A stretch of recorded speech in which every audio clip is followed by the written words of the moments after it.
Olá, eu saúdo a todos com a paz do nosso Senhor e Salvador Jesus Cristo, amém? Nós estamos mais uma vez aqui na nossa escola dominical em casa, gravando mais um tema da nossa aula, o nosso nono encontro da escola dominical em casa.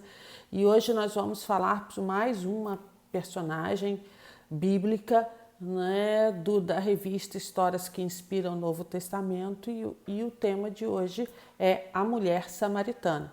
Extremamente conhecido texto, e nós vamos abordar um aspecto desse texto. Amém? Vamos orar? Pai, nós queremos te louvar e te engrandecer. Nós queremos reconhecer a tua santidade.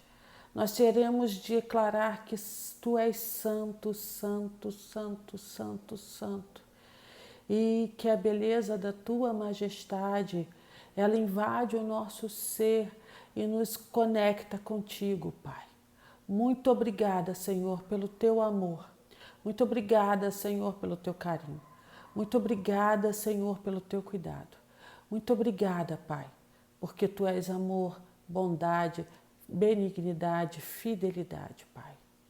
E que nós possamos te adorar por quem tu és, te adorar em espírito e em verdade, como o Senhor nos ensinou e como ele primeiro ensinou a samaritana, Pai. Muito obrigada, Senhor. Muito obrigada pelo privilégio de te adorar, pelo privilégio de relacionamento contigo, pelo privilégio de estar próximos a ti, reconhecendo a tua santidade, reconhecendo quem tu és, Pai, em nossas vidas. Muito obrigada, Senhor. Eu te agradeço no nome de Jesus. Amém. Amém? É muito legal falar da mulher samaritana, que é um texto extremamente conhecido e nós já falamos sobre isso nas igrejas, tem histórias, tem filmes, nos filmes é falado sobre ela, em todos os lugares se fala da mulher samaritana. E esse é um texto que está lá, né? O nosso texto que está lá no Evangelho de João, no capítulo 4. Toda a história da samaritana está do capítulo 4, do versículo 1 até o versículo 42.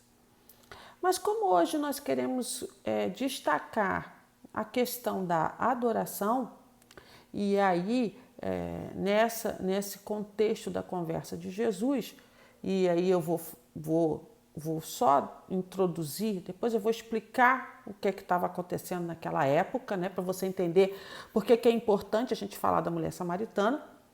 Mas eu vou ler os versículos de 19 a 24. Mas se você em casa, leia todos que eu estou falando, para você ter o contexto da história da mulher samaritana, tá? Eu vou situar Jesus onde é que ele está, eu vou falar mais ou menos como é que isso faz, a história, como é que a história se dá, como é que se chega naquele momento, mas eu quero ler com vocês o versículo 19 até o versículo 24, que é o tema da nossa aula de hoje, ok? Vamos lá? Se você abrir sua Bíblia, João, capítulo 4, versículo 19. Se você ainda não abriu, acompanha ouvindo. E é um texto extremamente conhecido, então o que eu vou ler para vocês já conhecem. Então lá, diz assim a palavra do Senhor em João, no capítulo 19. Diz assim, olha eu cometendo erro. João, capítulo 4, versículo 19. Olha eu botando vocês no capítulo 19. Não. João, capítulo 4, versículo 19. Vou ler para vocês. Diz assim a palavra. Senhor, disse-lhe a mulher, vejo que tu és profeta. Nossos pais adoravam neste monte. Vós, entretanto, dizeis que em Jerusalém é o lugar onde se deve adorar. Disse-lhe Jesus, mulher, podes crer-me que a hora vem, quando nem neste monte, nem em Jerusalém adorareis o Pai. Vós adorais o que não conheceis, nós adoramos o que conhecemos, porque a salvação vem dos judeus. Mas vem a hora, e já chegou, em que os verdadeiros adoradores adorarão o Pai em espírito e em verdade, porque são estes que o Pai procura para seus adoradores. Deus é espírito, importa que os seus adoradores o adorem em espírito e em verdade. Amém? É muito interessante Jesus falar de adoração com a mulher samaritana, né? E aí eu vou falar do contexto, né? Para que vocês entendam que esse encontro ele não é, ele é proposital, de certa forma. É claro que Jesus faz muitas coisas. Bem, então vamos colocar Jesus onde é que ele estava. Jesus estava saindo da Judéia para Samaria. Se você pegar lá no início lá, né, ele vai dizer assim que ele estava passando, né? Minto, troquei o contexto. Ele estava na Judéia, ou seja, ele estava na região de Jerusalém e ele estava indo para Galiléia. E aí ele tinha que, é um trecho, é um caminho, né, em que você pode ir direto pela Samaria, é mais curto, é mais rápido o caminho, ou você contorna a Samaria. Vamos pensar em estado? Então vamos pensar aqui, eu tenho que ir para a Bahia, aqui no Brasil, eu estou no Rio de Janeiro, tenho que ir para a Bahia. Qual é mais rápido? Eu ir atravessando o Espírito Santo. Então atravessei o Espírito Santo, estou lá na Bahia. Mas eu posso contornar por Minas Gerais. Eu posso ir em Minas e de Minas ir para Bahia. Qual é o caminho mais curto? É claro, atravessar o Espírito Santo. Mas imagina que o Espírito Santo seja um lugar em que há desavença, ou seja, a galera do Rio não gosta da galera do Espírito Santo e aí eles ficam brigando entre si e eu não vou passar por ali porque com certeza eu vou arrumar uma briga, né? E então eu vou por Minas Gerais e dou a volta para a Bahia. É mais ou menos isso. Então Jesus morava na Galiléia, mas ele sempre estava em Jerusalém, na Judéia. Ele tinha que atravessar, aquilo era um caminho que os peregrinos faziam. Mas 99,9% dos judeus não passavam pela Samaria. Eles não iam fazer esse caminho mais curto, porque era perigoso. E por que era perigoso? Então aí a gente tem que voltar a história lá atrás, lá em Salomão, quando Salomão morreu, que o seu filho assumiu o trono. Ele não foi sábio como o pai, ele não fez as coisas como o pai, e aí o que aconteceu? Israel se dividiu no meio. Se dividiu. 10 tribos montaram o reino do norte, e aí tá Samaria, Judéia, Galiléia, lá para cima, onde Jesus morava, aquela região era, né, o reino do norte. E 2 tribos, que é a Judéia, Jerusalém, ali, aquela região, ficaram com o Reino do Sul. E o que acontece com o Reino do Norte e com o Reino do Sul? A briga foi grande. Só que o Reino do Norte foi invadido. A gente tem as histórias ali, você vai ver a história de invasão de Assíria. Tem que ler alguns detalhes. Mas eu não vou entrar nesse detalhe não, só para vocês entenderem. A unificação dos 2 lugares só aconteceu depois, né? E só passou a ser Israel novamente bem depois, quando o rei Ciro liberou que os judeus voltassem para Israel. Mas o Reino do Norte foi invadido pela Síria, principalmente, e o Reino do Sul foi invadido pela Babilônia, né? Então você tinha esses reinos com as suas invasões. O que aconteceu na Samaria? A Samaria era a capital do Reino do Norte. Então, quando ela foi invadida, ela foi completamente destruída. E as poucas pessoas, os poucos judeus que ficaram lá foram obrigados a ficar e a se casar, a se relacionar com o povo invasor.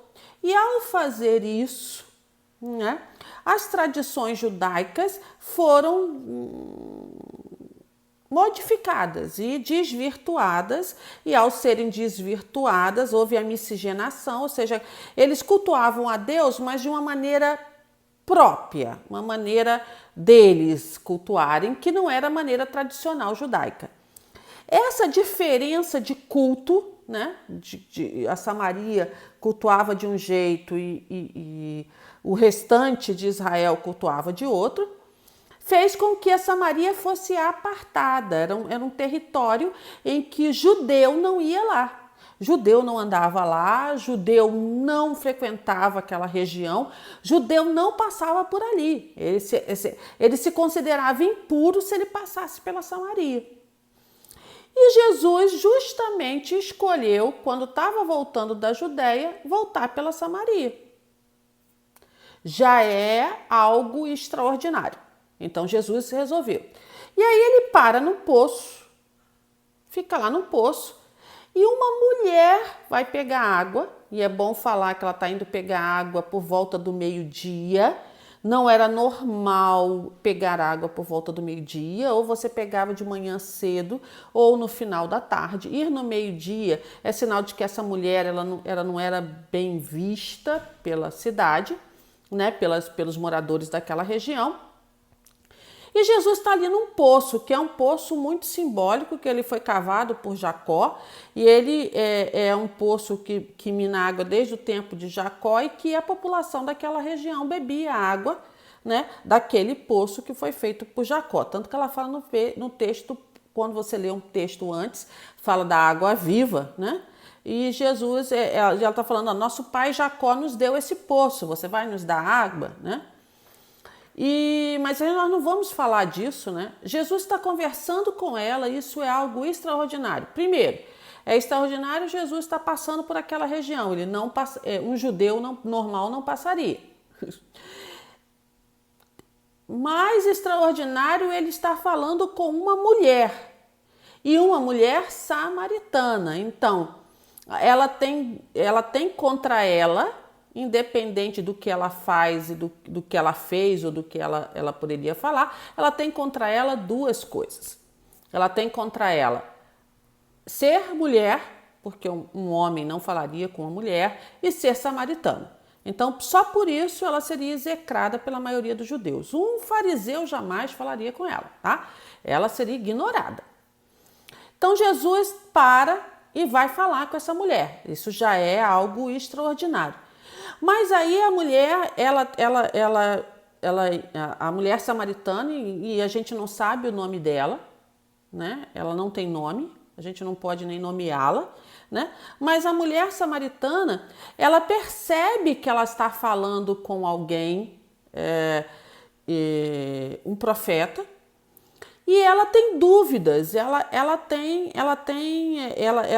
primeiro se admira no início, porque Jesus fala quem ela é, fala dos casamentos, fala da situação dela, então ela diz assim, você é um profeta, você está falando de mim, você é um profeta.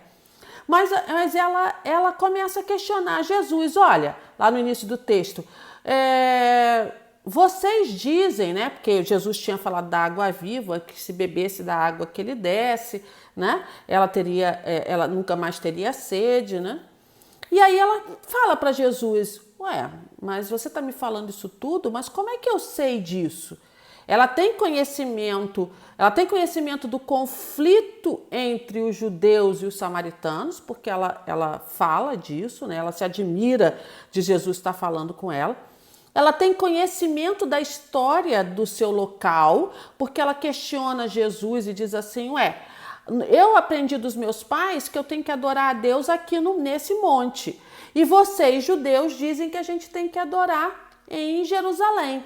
Qual é o correto? Ela encontra com o profeta, ela encontra com o mestre, e aí ela pergunta, ela tem a coragem de perguntar e de fazer essa pergunta. E aí Jesus vai fazer o tratado de adoração que ele fala aí. Então ele explica para ela, né, que a adoração vem dos judeus porque os judeus mantiveram. Quando ele diz assim, não, olha, a salvação vem dos judeus, primeiro que ele é judeu, né, a salvação vem dos judeus, e também porque os judeus mantiveram, de certa forma, um culto mais linear, contínuo de adoração a Deus sem se misturar. Fala disso. Mas Jesus não está falando ali, o que Jesus quer falar ali é do significado da verdadeira adoração. E é isso que esse encontro de Jesus com a mulher samaritana deixa para a gente. O que é adorar? O que é adorar? O que Jesus quer nos ensinar sobre adoração?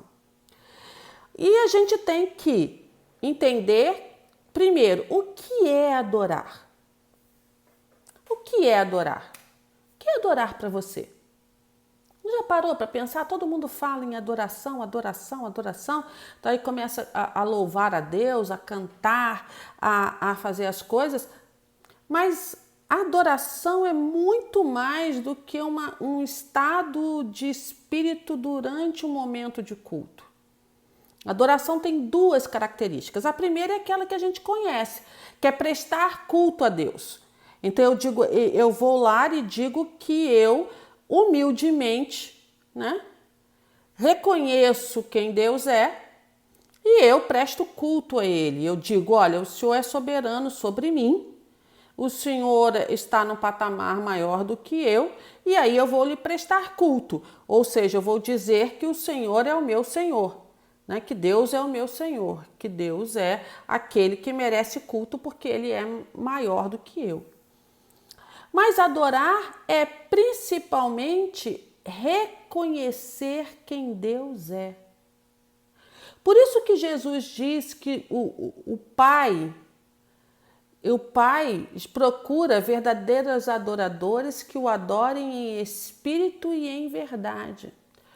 Por que cultuar a Deus? E aí nós vamos falar desse movimento de cantar para Deus, de dançar para o Senhor, de orar ao Senhor, de falar com o Senhor, não necessariamente quer dizer que eu reconheço quem Deus é, as suas qualidades, santidade, benignidade, né, onipresença, onisciência, onipotência, 3 nomes diferentes, muito oni, né? Onipresença está em todos os lugares, né? Onipotência, porque é Senhor e mais forte do que todas as coisas. Onipresença, onipotência, o que eu esqueci? Peraí. Já vou lembrar o terceiro, né? Onipresença, onipotência e onisciência, está em todos os lugares, né? E aí o que acontece? Quando eu reconheço essas 3 características de adoração, ou seja, quem Deus verdadeiramente é e o que é que Ele representa, né?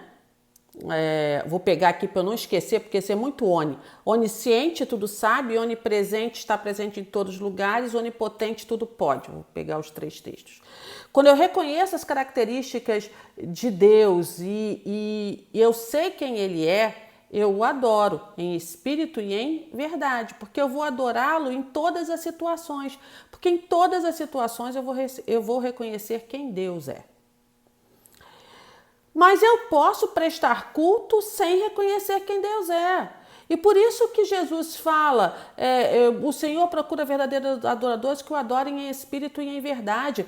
Porque o que ele encontrava na maioria dos lugares era uma religiosidade vazia, uma religiosidade que não reconhecia quem é Deus, que não reconhecia Deus como Ele verdadeiramente é. As pessoas estavam lá, os fariseus estavam, principalmente os fariseus, eles falavam que conheciam a Deus, conheciam a lei, eles ficavam lá passando o dia recitando a Torá, ou prestando louvores, ou fazendo sacrifícios de animais.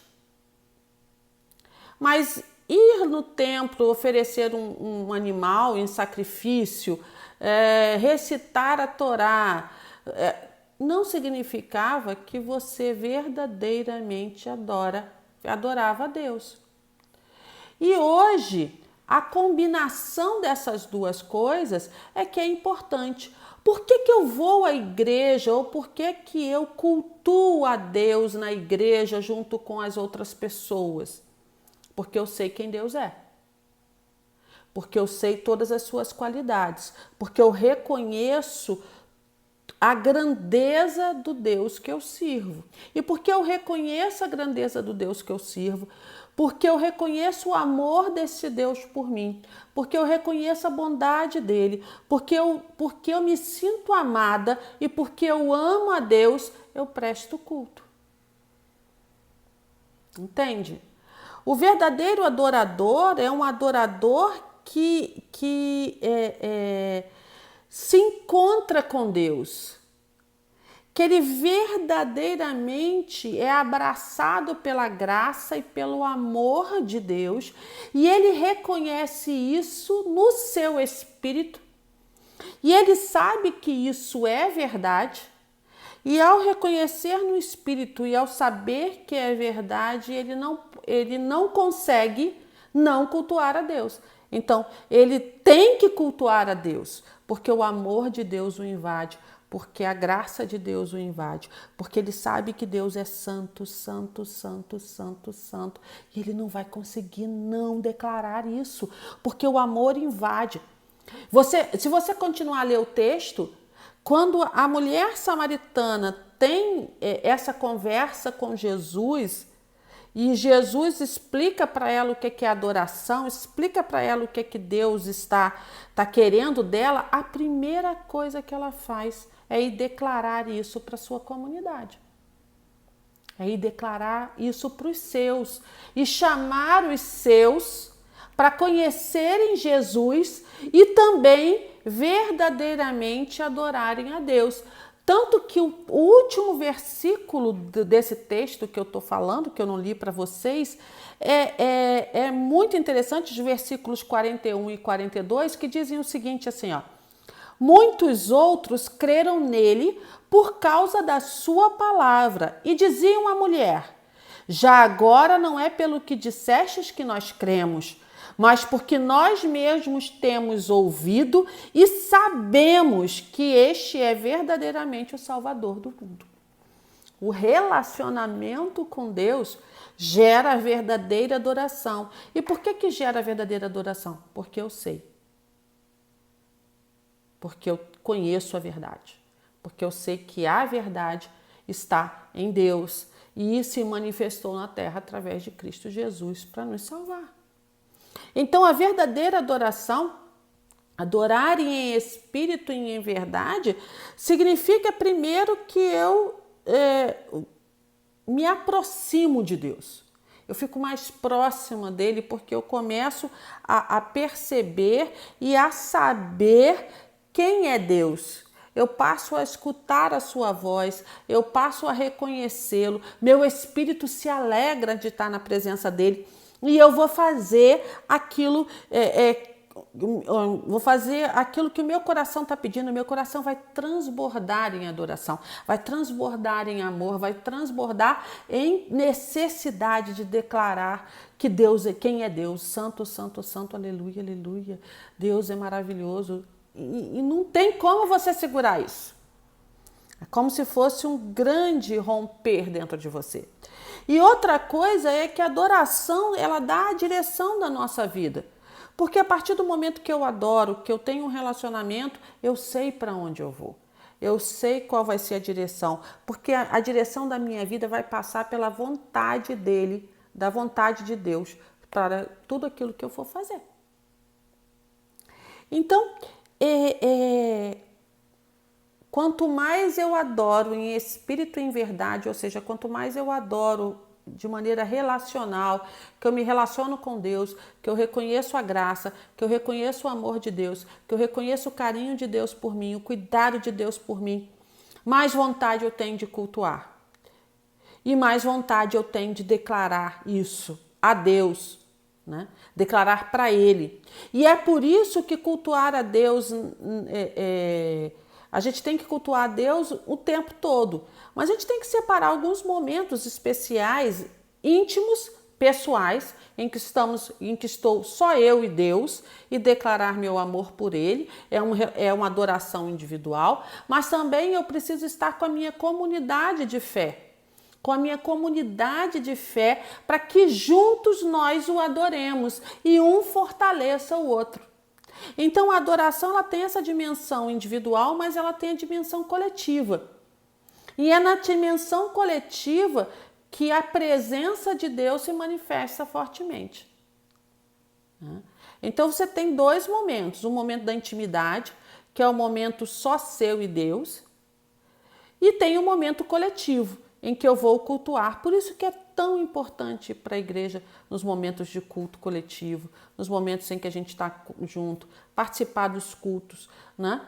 Por isso que é importante participar dos cultos online juntos, porque essa energia que vem, que emana do amor e da adoração, ela ultrapassa a tela, ela ultrapassa aquilo que a gente está falando, aquilo que a gente está vendo ali. É algo espiritual que sai do mundo visível e vai para o mundo do sobrenatural. Então, adorar a Deus, né, é algo que passa a ser necessidade, porque eu tive um encontro verdadeiro com Ele. E aí eu não vou conseguir não declarar para Jesus que eu amo e que eu reconheço que Ele é meu Salvador. Eu não vou conseguir parar de dizer a Deus que eu amo e que eu reconheço que Ele é o Todo-Poderoso. E eu não vou parar de falar também ao Espírito Santo que eu reconheço a sua ação na minha vida, que me inspira, que me fortalece.